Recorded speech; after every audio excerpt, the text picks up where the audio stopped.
دنیا کا استعمال فرض ہے، جائز نہیں، فرض ہے. یہ امتحان آپ کو دینا ہے.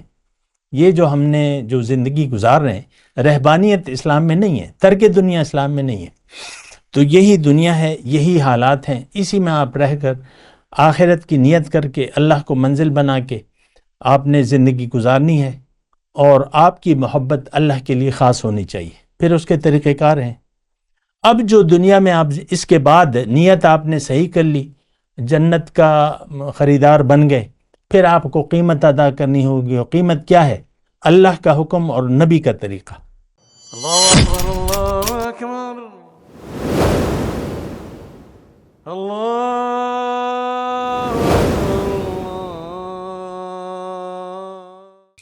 اللهم صل على سيدنا محمد وعلى آل سيدنا محمد بعدد كل ذرة مئة ألف ألف مرة. سامعین و ناظرین کرام، السلام علیکم ورحمۃ اللہ وبرکاتہ.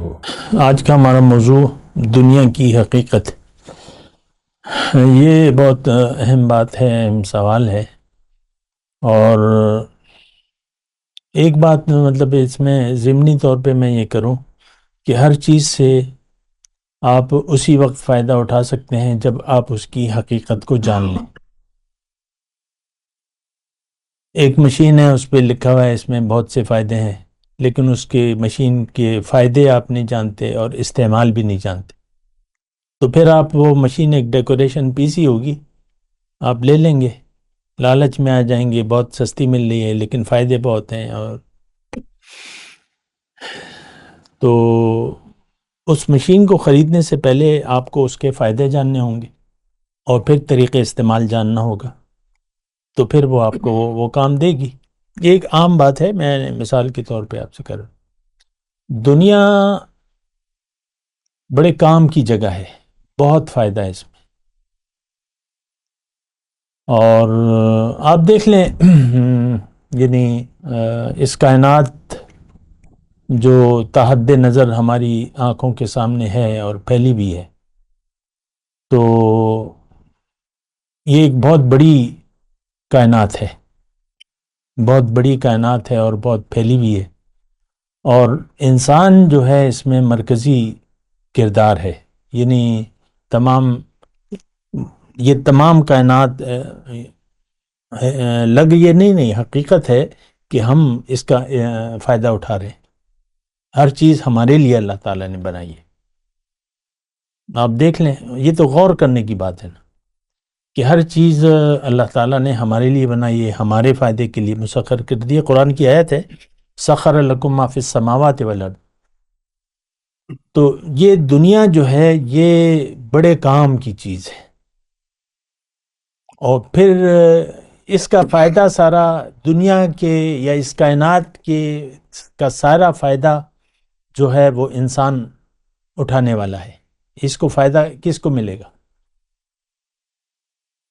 کسی گائے کو، کسی بکری کو، کسی اونٹ کو جو آپ قربان، اس کو تو فائدہ نہیں ہے، انہوں نے تو اپنی قربانی دے دی ہے جو بھی ہے. تو بنیادی اس کا فائدہ جو ہے وہ ہمیں ملے گا، دنیا میں بھی اور آخرت میں بھی. تو اگر وہ فائدہ ہمارے پیش نظر نہ ہوا یا ہم دنیا کی حقیقت کو نہ جان سکے یا اس کے استعمال کو نہ جان سکے، پھر یہ نقصان دے گی، آپ کو نقصان دے گی. ظاہر ہے وہ جس کی میں نے ابتدا میں مثال دی تھی نا، ایک مشین، تو وہ مشین وہ تو چلو مشین ہے، وہ کہیں کونے خدرے میں آپ رکھ دیں گے. اور یہ انسان ہے، یہ پھر فساد کرے گا، زمین میں فساد پھیلائے گا. فرشتوں نے کہا تھا نا اتجعل من فیہا من یفسد فیہا ویسفک الدماء. اے اللہ، آپ ایسی مخلوق بنا رہے ہیں جو اگر اپنے مقصد کو نہ جانے، نہ پہچانے، تو فساد پھیلائے گی اور خون بہائے گی. ظہر الفساد فی البر والبحر بما کسبت ایدی الناس. بر و بحر میں فساد ہے، یہ لوگوں کے اپنے کرتوت ہیں. یا تو امن ہوگا، اگر اسلام دین امن ہے، اگر آپ اس کو قبول کر لیں گے تو آپ بھی امن میں آ جائیں گے اور دنیا میں بھی امن ہوگا. لیکن اگر آپ قبول نہیں کریں گے تو پھر آپ کے اندر بھی فساد ہوگا اور باہر بھی فساد ہوگا، آپ پریشان ہوں گے، بدحال ہوں گے۔ اور تو یہ ایک بات بنیادی طور پہ نوٹ کر لیں۔ بہرحال میں دنیا کی حقیقت کے بارے میں بات کر رہا تھا، تو یہ بہت فائدے کی چیز ہے، لیکن بس اس کا حقیقت جاننی چاہیے اور اس کا استعمال جاننا چاہیے، پھر آپ شوق سے رہیں گے اس دنیا میں۔ جو کچھ بھی آپ کے پاس ہوگا اس سے آپ مایوس نہیں ہوں گے، بلکہ وہ شوق سے استعمال کریں گے۔ ایک مقصد آ جائے گا نا، ہاں مقصد معلوم ہو جائے گا تو وہ آپ شوق سے یہ کام کریں گے۔ تو سائل نے سوال پوچھا ہے کہ بھئی دنیا سے مایوسی، تو بہرحال اس کی طرف میں آتا ہوں۔ موضوع تو خاصا طویل ہے، لیکن ہمارے پاس شارٹ کلپ ہیں، وقت کم ہوتا ہے، تو مختصر انداز میں بات کرتا ہوں کہ ایک بات تو یہ ہے کہ ہمیں اللہ تعالیٰ نے، دنیا کی حقیقت یہ ہے کہ اللہ تعالیٰ نے ہمیں دنیا کے لیے نہیں بنایا۔ دنیا دراصل ایک امتحان گاہ ہے، ایک بازار ہے، اس میں آپ سودا کرنا ہے۔ اللہ تعالیٰ نے ایک سودے کے لیے بھجوایا ہے، اس امتحان میں ڈالا ہے۔ سودا جو ہے وہ ملنا کیا ہے، کیا وعدہ ہے؟ جنت کا۔ یعنی اگر آپ سودا کرتے ہیں تو وہ جنت کا سودا ہے۔ دنیا میں آ کے انسان کو اللہ تعالیٰ نے جنت کا سودا کرنے کے لیے دنیا میں بھجوایا ہے۔ اب جنت کا راستہ اور ہدایت یہ رسول کے ذریعے اللہ تعالیٰ نے ہمیں دی ہے، سیدھا راستہ۔ وَأَنَّ هَذَا صِرَاطِي مُسْتَقِيمًا فَاتَّبِعُوهُ۔ ایک بات یہ مختصر طور پہ میں کہہ رہا ہوں، دنیا ایک بازار ہے، اس میں اگر آپ نے جنت کا سودا نہیں کیا تو پھر دنیا آپ کو اچھی لگنے لگے گی، دنیا اچھی لگنے لگے گی، اس کی چمک دمک آپ کو اچھی لگنے لگے گی، جو بھی ہے۔ زُيِّنَ لِلنَّاسِ حُبُّ الشَّهَوَاتِ مِنَ النِّسَاءِ۔ تو یہ دراصل حقیقت یہ ہے، اللہ نے فرمایا کہ یہ امتحان ہے۔ اِنَّا خَلَقْنَا الْإِنسَانَ مِن نُطْفَةٍ أَمْشَاجٍ نَبْتَلِيهِ۔ انسان کو میں نے ایک مخلوط نطفے سے بنایا ہے، اس میں اس کا امتحان مقصود ہے۔ امتحان ہے دنیا، حقیقت اس کا کیا ہے؟ امتحان ہے۔ امتحان میں کیا آئے گا؟ سوالات اور جوابات، یہ سب ہدایت میں ہمارے ساتھ موجود ہیں۔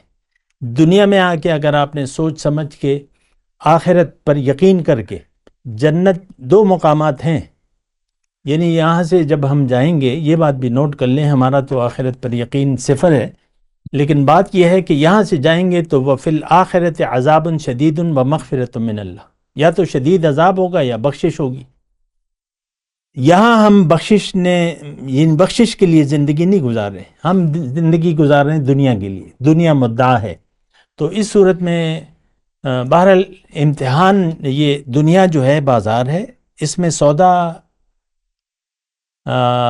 جنت کا سودا ہے، اور اس کے لیے آپ کو کرنا ہوگا کہ اپنا زندگی آپ اپنی مرضی سے نہ گزاریں، ہر اللہ کی ہدایت اور ہر چیز میں احتیاط کریں، دنیا سے دل نہ لگائیں، کیونکہ اگر آپ نے آخرت کو پسند کر لیا، اللہ کو منزل بنا لیا، تو پھر آپ کا یہاں دل نہیں لگے گا، آپ کی توجہ پھر سودے کی طرف ہوگی۔ تو پھر یعنی دنیا کا استعمال فرض ہے، جائز نہیں، فرض ہے۔ یہ امتحان آپ کو دینا ہے۔ یہ جو ہم نے جو زندگی گزار رہے ہیں، رہبانیت اسلام میں نہیں ہے، ترک دنیا اسلام میں نہیں ہے۔ تو یہی دنیا ہے، یہی حالات ہیں، اسی میں آپ رہ کر آخرت کی نیت کر کے اللہ کو منزل بنا کے آپ نے زندگی گزارنی ہے، اور آپ کی محبت اللہ کے لیے خاص ہونی چاہیے۔ پھر اس کے طریقہ کار ہیں۔ اب جو دنیا میں آپ اس کے بعد نیت آپ نے صحیح کر لی، جنت کا خریدار بن گئے، پھر آپ کو قیمت ادا کرنی ہوگی، اور قیمت کیا ہے؟ اللہ کا حکم اور نبی کا طریقہ، یہ قیمت ہے۔ بس اپنی مرضی چھوڑ دیں، جینا مرنا اللہ کے لیے کر دیں، اور اللہ کے لیے جئیں اور اللہ کی مرضی سے جئیں، تو جنت آپ کی ہے۔ حضور صلی اللہ علیہ وسلم نے فرمایا ہے، آخر میں یہ حدیث میں پیش کر کے اجازت چاہوں گا کہ حضور صلی اللہ علیہ وسلم فرمایا، صحابہ بیٹھے ہوئے تھے کہ انہوں نے فرمایا کہ جب یہ اسلام دل میں، نور دل میں داخل ہو جاتا ہے تو دل کھل جاتا ہے، انفسخ، دل کھل جاتا ہے، دل فراغ ہو جاتا ہے، وسیع ہو جاتا ہے۔ تو صحابہ کرام جو بیٹھے ہوئے تھے انہوں نے پوچھا کہ حضور اس کی علامات کیا ہیں کہ جب نور دل میں داخل ہو جائے؟ اور یہ قرآن کی آیت ہے، فمن شرح اللہ صدرہ للاسلام فہو علی نور من ربہ۔ پھر یہ آیت بھی ہے، اومن کان میتا فاحییناہ وجعلنا لہ نورا یمشی بہ فی الناس۔ جو مردہ تھا، مردہ کون ہے؟ دنیا دار۔ زندہ کون ہے؟ اللہ والے، جو اللہ کو یاد کرتے ہیں۔ تو جو مردہ تھا پھر اس نے چاہا کہ مجھے زندگی چاہیے، پھر میں نے اسے زندہ کر دیا۔ زندہ کیسے ہوگا؟ ہدایت کو قبول کر لے، پھر اس کے ذریعے۔ بہرحال یہ میں نے آپ کو مختصر بتا دیا۔ پھر صحابہ کرام نے پوچھا کہ حضور وہ نور جب دل میں داخل ہو جاتا ہے اس کی علامات کیا ہوں گی؟ تو حضور صلی اللہ علیہ وسلم نے فرمایا کہ التجافی عن دار الغرور،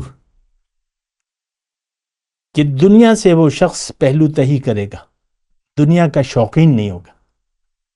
والانابۃ الی دار الخلود، اور ہمیشگی کے گھر کے لیے وہ یعنی خواہش کرے گا، یعنی اس کا دل وہاں لگا رہے گا، میرا گھر، میری جنت، ہے نا، کیسا ہوگا اور کیا سب ماحول ہوگا، اسی خیال میں۔ اور وہاں تو بڑے بڑے خیالات ہیں، بڑی بڑی نعمتیں ہیں، تو دل وہاں لگا رہے گا، دنیا سے لا تعلق ہوگا۔